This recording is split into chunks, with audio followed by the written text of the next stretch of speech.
आणि त्यांच्या कार्याचे स्वरूप असणार संतांना समजून सांगितलं कोण कुठं जायचं, कोणत्याही गोष्टीमध्ये नियोजन पाहिजे बरं का.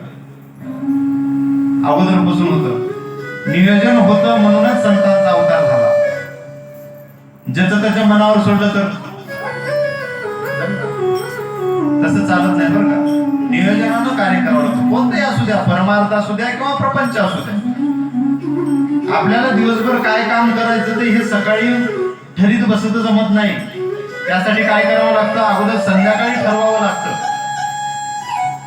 मी काय करणार, बायको काय करणार, आपले लेकरं काय करणार, हे सगळं आपल्याला संध्याकाळी ठरवावं लागतं. तेव्हा उद्या सकाळचं दिवसभराचं काम व्यवस्थित होतं. आणि सकाळी 8 वाजता उठून जर आपण ठरवू लागलो, काम होत नाही. देवाने सांगितलं सगळ्यांना तुम्ही अवतार धारण करा. सगळे जसल्याच्या अवतारासाठी गेले. संतांनी अवतार धारण केलं, मग कुठेही गेलं का हो, कुठेही अवतार धारण करत नाही. संत ज्या ठिकाणी अवताराला येतात त्यासाठी 2 गोष्टी खूप महत्वाच्या असतात. संत उगाच कुठेतरी कोणाच्या तरी पोटाला अवताराला येत नाही. त्यासाठी कुळ पवित्र लागतं पहिलं, आणि देश पवित्र लागतो दुसरं. जागा पवित्र पाहिजे संतांच्या अवतारासाठी, आणि कुळ पवित्र पाहिजे. ज्या कुळामध्ये अवताराला येणार आहे ते कुळ पवित्र, ते कुळ पावन, तो देश जेथे हरीचे दास जन्म घेते. कारण ज्या ठिकाणी अवतार धारण करतात ते कुळही पवित्र असतं आणि देशही पवित्र असतो. संतांनी अवतार धारण केलं. गणपती महाराजांनी या ठिकाणी सांगितलं की बाबा ज्ञानोबारायांनी ज्या कुळामध्ये अवतार धारण केलं ते कुळही पवित्र होतं, आणि ज्या ठिकाणी अवतार धारण केला ते देशही पवित्र होता. कुळ किती पवित्र होतं. आपल्याला संतांचं जर चरित्र सांगायचं असेल, त्या संतांच्या चरित्रापेक्षा आपल्याला अगोदर त्या कुळाचं वर्णन करावं लागतं बरं का. कुळाचं वर्णन करणं गरजेचं आहे. कारण जोपर्यंत कुळ कळणार नाही तोपर्यंत संत कळणार नाही. कुळाचंही आपल्याला आपल्याला पार्श्वभूमी बघावं लागणार आहे. या कुळाचा जर आपण विचार केला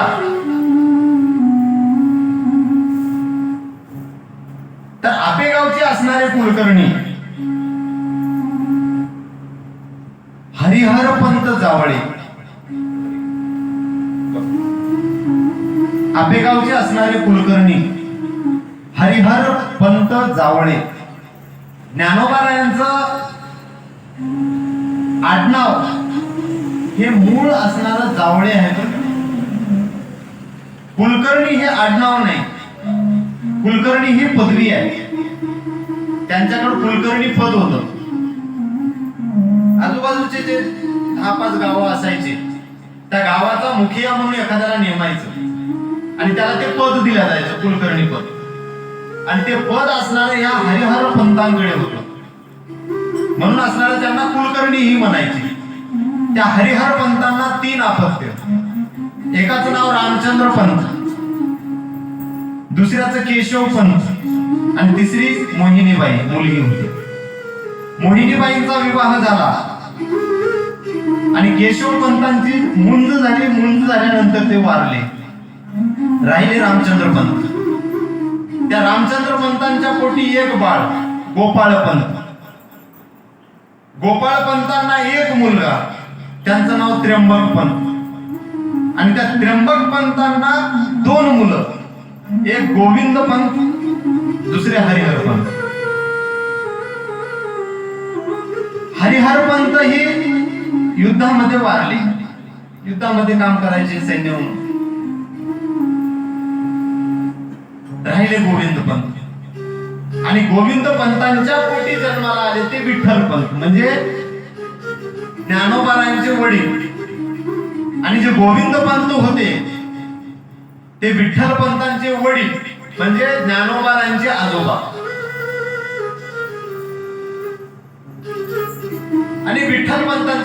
4 अपत्य: निवृत्ती, ज्ञानदेव, सोपान, मुक्ताबाई.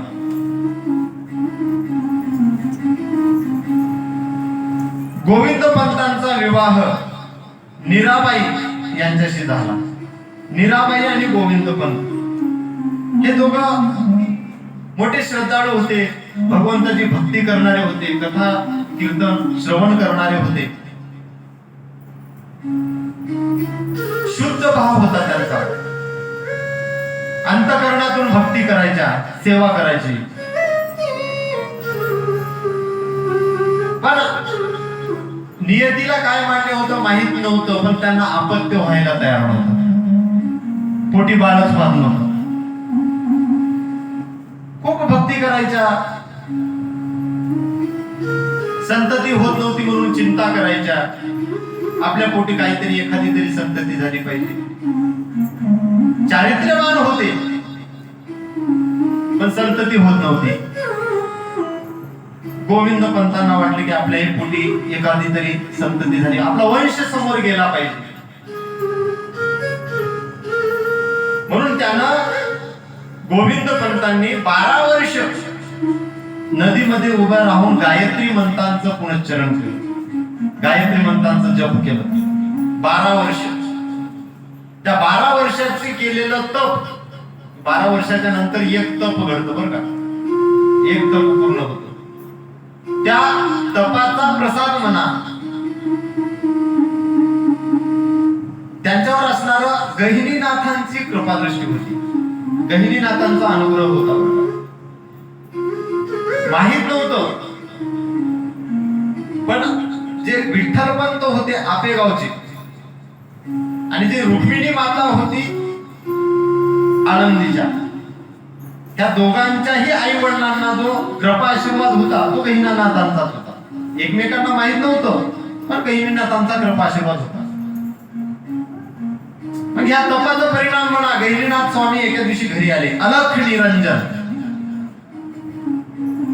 अलख निरंजन म्हणलं. आणि अलख निरंजन म्हणल्याच्या नंतर दर्शन घेतलं, पूजा केली, षडोपचाराने असणारं पूजा केली त्यांची. आणि पूजा केल्याच्या नंतर एक फळ असणारं त्या मीराबाईच्या असणारं ओटीमध्ये दिलं. आणि हे प्रसाद भक्षण कर, तुझ्या पोटी पुत्र जन्माला येईल. आणि ते फळ खाल्याच्या नंतर वयाच्या 55व्या वर्षी मीराबाईला आणि गोविंद पंतांना पुत्र प्राप्त झाला बरं का, पुत्र जन्माला आला. उदरामध्ये असणारा गर्भ राहिला. आणि उदरामध्ये गर्भ राहिल्याच्या नंतर महिपती महाराज वर्णन करतात, बैसली दोघे भ्रतार वल्लभी, उदरीच्या गर्भे सेवी ध्यान, भक्ती नवमास भरले पूर्ण दिवस, आले वैराग्य डोळस मूर्तिमंत. वैराग्याचा मूर्तिमंत पुतळा असणारा विठ्ठलपंत जन्माला आले बरं का. कारण निवृत्तीनाथ गहिनीनाथांनी असणारा त्यांना प्रसाद दिलेला होता. आणि तो प्रसाद पांडुरंग परमात्म्याचा आहे. आणि हा प्रसाद खाल्ल्यानं तुला पुत्र प्राप्त होईल. आणि त्या पुत्राचं असणारं नाव विठ्ठल ठेव असं सांगितलेलं होतं. विठ्ठल आवडी ठेविले नाम, निराईच प्रेम गहिनीनाथी. नामदेव महाराज म्हणतात. म्हणून त्याचं नाव काय ठेवलं? विठ्ठलपंत ठेवलं, विठ्ठल नाव ठेवलं. विठ्ठलपंत असणारं जन्माला आले, लहानाचं मोठे होऊ लागले, बघता बघता मोठे झाले विठ्ठलपंत. आता मोठं झाल्याच्या नंतर त्यांना शिक्षणासाठी बाहेर पाठवावं लागत, म्हणून त्यांना पैठणला पाठवण्यात आलं विठ्ठलपंतांना शिक्षणासाठी. विठ्ठलपंत पैठणला गेले, पूर्ण अभ्यास पूर्ण केला, वेदांचा पूर्ण अभ्यास पठन केलं, वेदाचं, शास्त्राचं, पुराणाचं, 4 वेद, 6 शास्त्र, 18 पुराण, हे सगळे असणारं पूर्ण अभ्यास केलं. आणि अभ्यास करून असणारं परत आपेगावला आले. परत आपेगावला आल्याच्या नंतर असणारं मोठे झाले होते, आता लहान असताना गेले. आता तुम्ही म्हणशाल एवढ्या लवकर कसं का मोठे झाले? आता तर जन्मले हळूहळूच मोठे होणार होते. आता तुम्ही उशिरा आल्यामुळे ते लवकर मोठे झाले. आता तुम्ही उद्या लवकर या, मग उद्या ज्ञानोबारायांचा जन्म आहे, ते बी लवकर लवकर मोठे होते. जर तुम्ही जर उशिरा आले तर ते बी एका क्षणामध्ये मोठे होतील. तुम्ही लवकर आला तर हळूहळू मोठे झाले. मोठे झाल्याच्या नंतर गोविंद पंतांना वाटू लागलं की आपल्या मुलाचा आता विवाह करावा. पण विठ्ठल पंतांच्या मनामध्ये विचार वेगळा होता. कारण शास्त्र काय सांगतं, गुरुकुलातलं जर ज्ञान प्राप्त आपल्याला झालं, गुरुकुलामधली आपली विद्या जर आपण प्राप्त केलो, तर त्याच्यानंतर एक नियम आहे. काय नियम आहे? गुरुकुलातलं सगळं अभ्यास पूर्ण झाला की तीर्थाटन करायचं. हे शास्त्राने सांगून ठेवलेला नियम आहे. मग आपण काय केलं पाहिजे? आपण तीर्थाटनासाठी गेलो पाहिजे. महिपती महाराजांनी वर्णन काय केलं होतं? वैराग्याचा मूर्तिमंत पुतळा म्हणलेले होते. आले वैराग्य डोळस मूर्तिमंत. वैराग्य अंतःकरणात जन्मताच होतं विठ्ठल पंतांच्या. त्यांनी विचार केला की आपण तीर्थाटन केलं पाहिजे. आई वडिलांची परवानगी घेतली. माझी इच्छा आहे तीर्थाटन करायची. आई वडिलांनी नकार दिला. का दिला? कारण एकच होता मुलगा. काही जरी झालं एकच होता, आणि यांच्या वयाच्या 55व्या वर्षी जन्मलेला होता. म्हणजे आता जवळपास ते 60-65 वर्षाचे झाले होते. आपल्या वृद्धाप काळामध्ये आपल्याला आसरा कोण आहे? हा एकच आहे. तेव्हाच तीर्थाटन कसं होतं? आला तर इकडी, नाहीतर तिकडीच. कारण चलत जायचं होतं, आणि तीर्थाटन म्हणजे साधी नव्हती. विचार केला. मग विचार केल्याच्या नंतर मग ठरवलं की बाबा आता या संसारामध्ये गुरफटण्यात माया काही मजा नाही म्हणली. या मायापाशामधून मुक्त झालं पाहिजे म्हणले. न सांगता निघून गेले. जवळ हे सगळं सिद्ध आहे, हात चालावया पाहे, तव ते आपले स्वहित पाहे, तीर्थयात्रे जाय चुकू नको. जोपर्यंत आपले हातपाय चांगले आहेत तोपर्यंतच आपण तीर्थयात्रा केली पाहिजे. कारण आपण जोपर्यंत आपले हातपाय चांगले आहेत तोपर्यंत आपण तीर्थयात्रा करत नाही. तुकोबारायांनी शब्द लिहून ठेवले, त्यांचे स्वतःसाठी नाही. करू नये तो केला व्यापार, वाईला भार कुटुंबाचा, आपल्यासाठी दिले. आपण आपला विचार करावा. आजपर्यंत आपण काय केलो? आपण आजपर्यंत कुटुंबाचा भारच वाहिलो. पूर्ण केस पांढरे झाले. कशामध्ये? भजन करून नाही. भजन करून नाही, कुटुंबाला सांभाळणार. पण महाराज सांगतात की तव तो आपले स्वहित पाहे, तीर्थयात्रे जाय चुकू नको. तीर्थयात्रा केली पाहिजे. जोपर्यंत आपल्या मुखामध्ये दाता आहे तोपर्यंत भगवंताचं नाव घेतलं पाहिजे. शुद्ध येते. दाता मुखामध्ये जर दाता असले तर विठ्ठल शब्द शुद्ध येतो, आणि दाता पडल्यावर विठ्ठल येणार, इत्थल येते. विठ्ठला विठ्ठला येणार, इत्तला इत्तला इत्तला इत्तला. ते असं करणार. हात कमी हलवते आणि आम्ही जास्त खाली दिले. इत्तला इत्तला इत्तला इत्तला बी नवं, तिथला बी नवं. कारण जोपर्यंत आपलं शरीर आपल्या हातात आहे तोपर्यंत आपण भक्ती केली पाहिजे. इथं साधारण माणसाचं कामच नाही. येड गबाळाचे इथं काम नाही. इथं सगळं सामान ताकदवान पाहिजे.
कारण इथं साध्या माणसाचं काम नाही बरं का.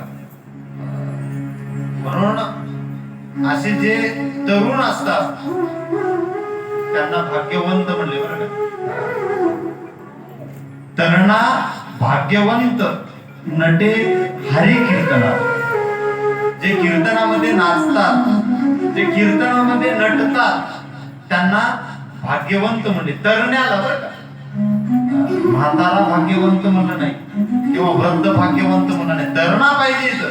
तुका म्हणे ते पाहिजे जातीचे, जातीचे पाहिजे त्या ठिकाणी. म्हणून विठ्ठलपंतांनी असणार विचार केला होता की या मायामध्ये गुंतून राहण्याचा फायदा नाही. काय केलं पाहिजे?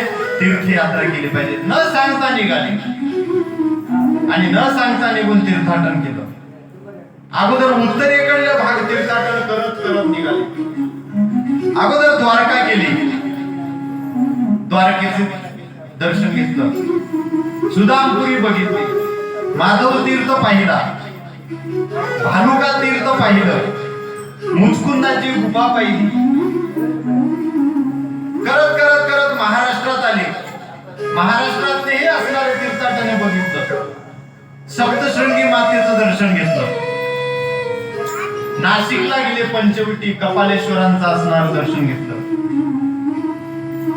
नाशिक करत करत असणारं त्र्यंबकेश्वरला आले. त्र्यंबकेश्वरला असणारं ब्रह्मगिरीची प्रदक्षिणा केली. या ब्रह्मगिरीच्या प्रदक्षिणाला खूप महत्व आहे बरं का. कारण ब्रह्मगिरीचं महत्व सांगताना महाराज सांगतात, वाचे म्हणता गंगा गंगा, सकळ दोष जाती भंगा, दृष्टी पडता ब्रह्मगिरी, त्याशी नाही यमपुरी. ते ब्रह्मगिरी जर आपण नुसतं डोळ्यानं बघितलं तर आपल्याला यमपुरामध्ये स्थान भेटत नाही बरं का. स्वर्ग लोकेत आपलं गमन होतं.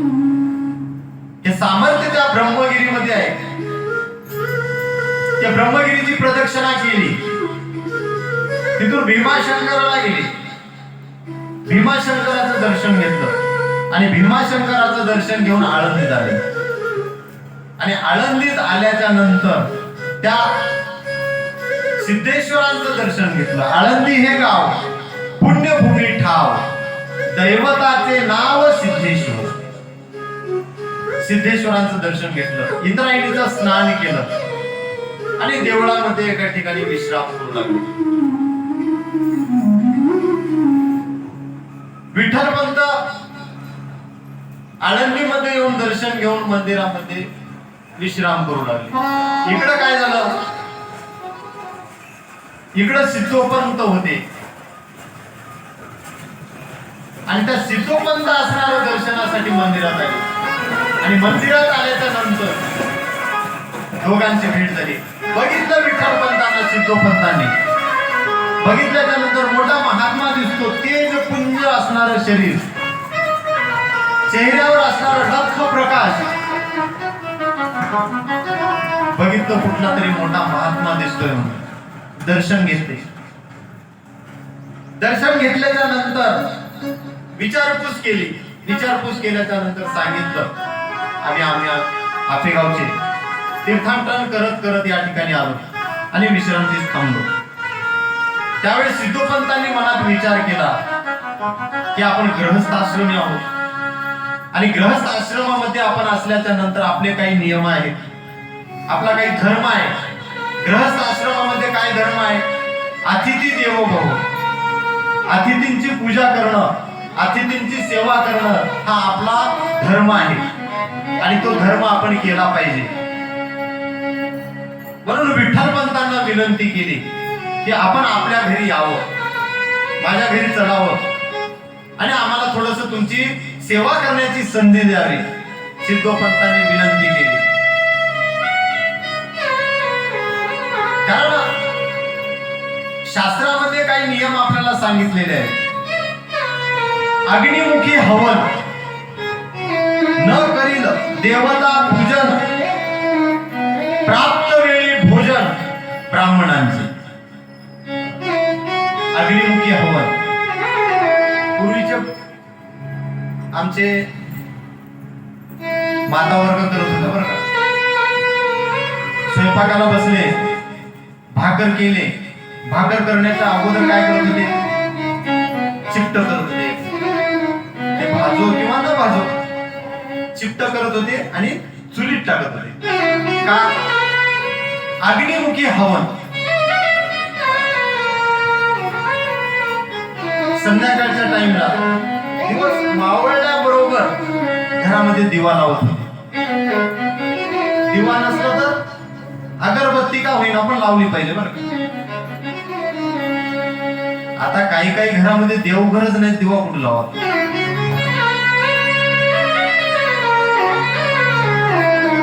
नियम आपल्याला सांगितलेले आहे. विमुख होईल गुरुभक्ती, आदर आदर न करील अतिथी. त्यांना दंड सांगितले बरं का शास्त्रामध्ये. हे सगळे नियम आपण पूर्ण केले पाहिजे.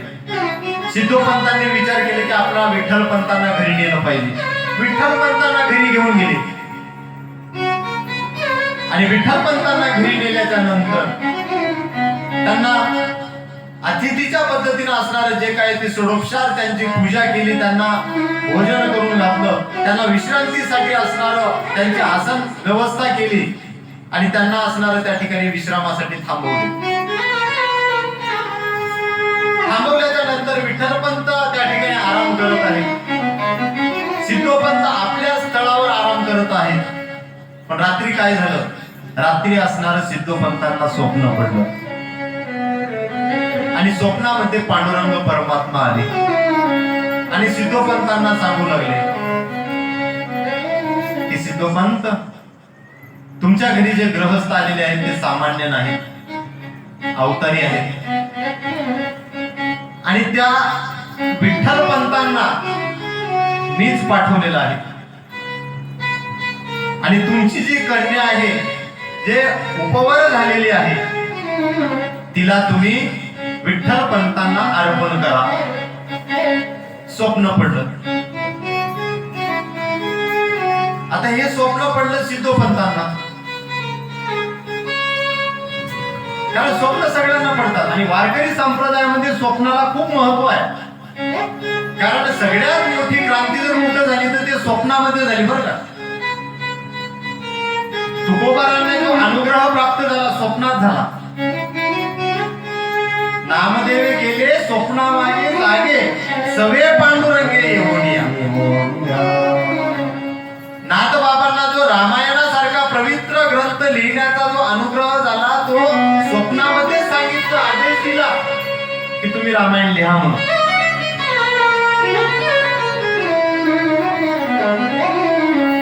सिद्धोपंतांना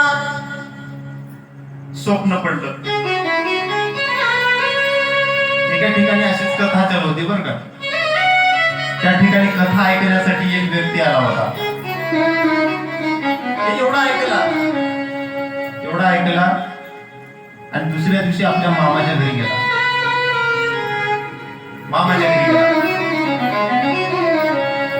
मामाला म्हणला, रात्री माझ्या स्वप्नामध्ये पांडुरंग परमात्मा आलते म्हणला. बर काय झालं? नाही, पांडुरंग परमात्म्याने मला सांगितलं, माझ्या स्वप्नामध्ये आला होता आणि तुम्ही काय करा, तुम्ही तुमच्या मामाची मुलगी करून घ्या, असं स्वप्नात सांगितलंय म्हणलं देवाने.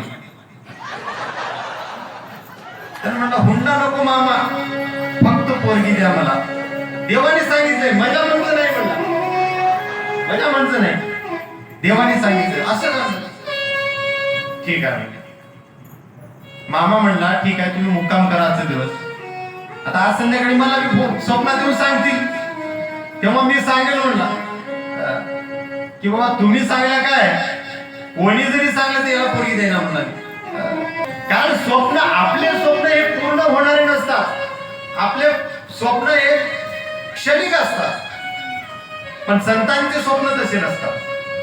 सिद्धोपंतांनी विचार केला की पांडुरंग परमात्म्याचा ज्या अर्थी मला स्वप्न पडलं, त्या अर्थी हे महात्म्य कोणी साधे सुधे नाही. सकाळी झालेला प्रकार विठ्ठलपंतांना सांगितलं. विठ्ठलपंतांनी ऐकून घेतलं. जर विठ्ठलपंतांनी म्हणलं की खरंच जर परमात्म्याच्या मनामध्ये असेल तर तो मलाही आदेश देईल. मग रात्री ज्या ठिकाणी सिद्धोपंत झोपले होते त्याच ठिकाणी विठ्ठलपंत झोपले. मग विठ्ठलपंत झोपल्याच्या नंतर विठ्ठलपंतांनी पांडुरंग परमात्मा असणारे विठ्ठलपंतांच्याही स्वप्नात आले आणि सांगितले की विठ्ठला तू सिद्धोपंतांच्या मुलीचं पाणी ग्रहण कर, रुक्मिणीला असलं तू स्वीकार. आदेश दिला. आदेश दिल्याच्या नंतर विठ्ठलपंतांचा नाईलाज झाला. विठ्ठलपंत सकाळी उठले, सिद्धोपंतांना झालेला प्रकार सांगितला की हे देवाच्या मनात आहे. मग काय केलं पाहिजे आता? आता देवाचं आहे, ऐकलं पाहिजे. पण विठ्ठलपंत मनात विचार करतात की आपण संसार करण्यासाठी आलो नाही, आपण प्रपंच करण्यासाठी आलो नाही, आपल्याला या मायेमध्ये गुंतायचं नाही. पण नाईलाज आहे, देवाचा आदेश आहे, कसा म्हणणार?